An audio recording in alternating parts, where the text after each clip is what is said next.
樹葉嘅綠色。咁我哋要注意翻咧，就係嗰個顏色咧都係要濃烈嘅，即係要厚啦，厚身少少，水分比較少。但係咧畫到咁上下，我哋喺個畫面上面咧又要噴一噴水，咁等佢唔好乾頭。咁你見到啲顏色都好厚啦，個覆蓋力好強啦。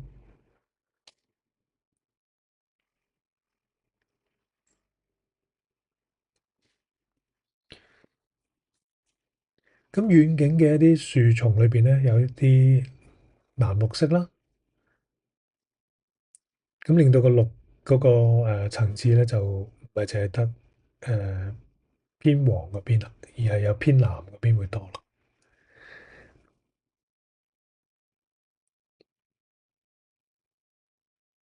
咁你見到嗰個咧 compost green 咧，其實都幾好用，因為佢嗰個顏色好靚啦，同埋嗰個覆蓋力好強，即係可以冚到個底嗰啲顏色，佢夠厚啦，亦都係。